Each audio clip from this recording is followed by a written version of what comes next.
অবাক হয়ে যাবেন, রিপোর্ট করছে টিভিতে, আপনারা কি চান, এই গভর্নমেন্ট কয় বছর থাক, এই গভর্নমেন্ট কয় বছর থাক, আপনি কি ইলেকশন চান, আপনি কি চান না। অডিয়েন্সের সাধারণ আম জনগণের জবাব হচ্ছে, না আমরা ইলেকশন চাই না, ইলেকশন দিয়ে কি হয়, খালি এক জালেম যে আরেক জালেম আসে, আমরা এইসব ইলেকশন চাই না, আমরা চাই ভালো কোনো সরকারি ব্যবস্থায় থেকে যাক আরো 10 বছর। মানে সবচেয়ে ভালো যে চিন্তাটা তাদের, সেটাও গণতন্ত্রের বাইরে যেতে পারে না। সবচেয়ে ভালো তাদের ইনসাফপূর্ণ যে চিন্তাটা মাথা থেকে আসে, সেইটাও এই দেবতাগুলোর বাইরে যেতে পারে না। ওই পূজার মধ্যেই চিন্তা, আমরা চাই এরকম একটা গভর্নমেন্ট আসুক, এই পদ্ধতি থাক এবং আরো 10 বছর তারা দেশ চালাক। মানে ইসলামে যে আল্লাহ প্রদত্ত একটা রাষ্ট্র ব্যবস্থা আছে, একটা ইসলামী শাসন ব্যবস্থা আছে, এই কনসেপ্টটাই নাই। নামাজ পড়ছে, মাশাআল্লাহ, রোজা রাখছে, হজ উমরা সবই করছে, বাট কেন জানি পলিটিক্যালি রাষ্ট্র ব্যবস্থা ইসলামের যে রূপরেখা আছে বা ইসলামের যে একটা সুন্নাহ আছে, নবী সাল্লাল্লাহু আলাইহি ওয়াসাল্লামের যে একটা রেখে যাওয়া উসওয়াতুল হাসানা আছে, এইটাই মানুষ মানতে পারছে না বা বুঝতে পারছে না। জাযাকাল্লাহ। আপনারা অবচেতন শব্দটার সাথে পরিচিত কিনা? একটা আছে আমরা জেনে বুঝে একটা কাজ করি, একটা হচ্ছে না জেনেও করি, অবচেতন মনে। তো এটা একটা দেবতা, ডেমোক্রেসি একটা দেবতার নাম, যেটার পূজা করছে এখন মানুষ সারা ওয়ার্ল্ডে। আরেকটা হচ্ছে এইথিজম, নাস্তিকতা। একটা হচ্ছে, আমি লিখছিলাম সকালবেলা, একটা শব্দ বের হয়েছে আর কি লিখতে লিখতে, একটা হচ্ছে ডেমোক্রেসি, একটা এইথিজম, একটা ন্যাশনালিজম, একটা কমিউনিজম, আর একটা হচ্ছে সেকুলারিজম।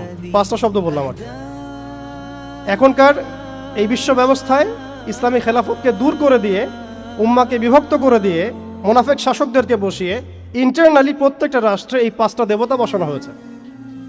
ডেমোক্রেসি, এইথিজম, আর বললাম কি ন্যাশনালিজম, একটা কি বললাম, কমিউনিজম এবং সেকুলারিজম, DANCS। কিছুটা ড্যান্সের মতো আর কি। আসলে এরা বিশ্বকে নাচাচ্ছেই, এরা এইসব মতবাদ দিয়ে বিশ্বকে নাচিয়ে বেড়াচ্ছে আর কি। তারা নিজেরা নাচে না এগুলোতে, বরং তারা এগুলোর মধ্য দিয়ে মুসলিমদেরকে নাচায়। যদিও এটা এক্স্যাক্টলি ড্যান্স শব্দটা হয় নাই, কাছাকাছি হয়েছে আর কি। এখানে D আছে, A আছে, N আছে, C এবং S আছে। এই 5টা দেবতার শেকড় যদি এই বিশ্ব থেকে উপরে ফেলা না যায়, তাহলে ইসলামী শরিয়া, ইমারা এবং খেলাফা কায়েম হবে না।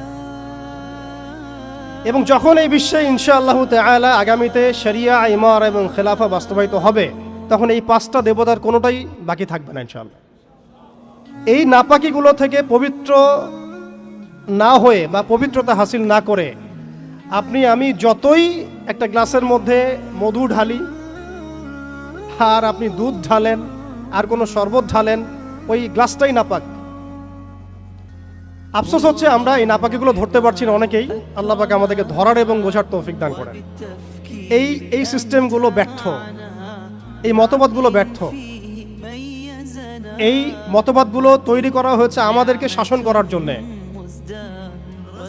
এই মতবাদগুলো আমাদেরকে গিলানো হয়েছে আমাদেরকে ডমিনেট করার জন্য, আমাদেরকে পশ্চিমাদের দাস বানানোর জন্য, জায়নিস্টদের দাস বানানোর জন্য, IMF এর কাছে লোনের হাত পাতার জন্য, কোনো ডিসিশন নেওয়ার আগে, রাষ্ট্রের কোনো ডিসিশন নেওয়ার আগে ইউনাইটেড নেশনসের কাছে এই ভিক্ষার ঝুলি পেতে দেওয়ার জন্যে, আমাদের চোখের সামনে আমাদের ভাই বোনদেরকে নির্মমভাবে হত্যা করলেও আমরা টু শব্দ করতে পারবো না এই জন্যে। ইভেন আমাদের দেশের 99% মানুষও যদি শরিয়া চায়, তবুও রাষ্ট্র ব্যবস্থা এটা চাইবে না, কারণ রাষ্ট্র ব্যবস্থা এই তন্ত্রমন্ত্রগুলো দ্বারা দীক্ষিত। এর মধ্যে আরও আছে মানবরচিত সংবিধান, আরও আছে মানবরচিত বিচার ব্যবস্থা, আরও আছে আল্লাহর হালালকে হারাম করে ফেলা, আল্লাহর হারামকে হালাল করে নেওয়া। পুরো একটা তাগুতি এবং কুফরি সিস্টেম আমাদেরকে দেওয়া হয়েছে। কোন জায়গা থেকে? খেলাফা অ্যাবলিশ করার পর থেকে। আমরা কোথায় ছিলাম এটা আমাদেরকে বুঝতে হবে। এখনকার প্রবলেম কি সেটাও বুঝতে হবে, ক্রাইসিসগুলো, তারপরে আসতে হবে সলিউশন কোথায়। এগুলো ক্রাইসিস। তারপরে ডেমোক্রেসি দিয়ে কি করা হচ্ছে এটা আপনারা অনেকে জানেন, কিন্তু অনেকে আবার বুঝেনও না। এটা দিয়ে আল্লাহর হালালকে হারাম করা যায়, আল্লাহর হারামকে হালাল করা যায়। এটা দিয়ে আল্লাহর জমিনে মানুষের শাসন কায়েম করা যায়। এটার ধোয়া তুলে যে কোনো মুসলিম কান্ট্রি আক্রমণ করা যায়। আরব বসন্তের ধোয়া তুলে কি করা হয়েছে আমরা দেখি নাই?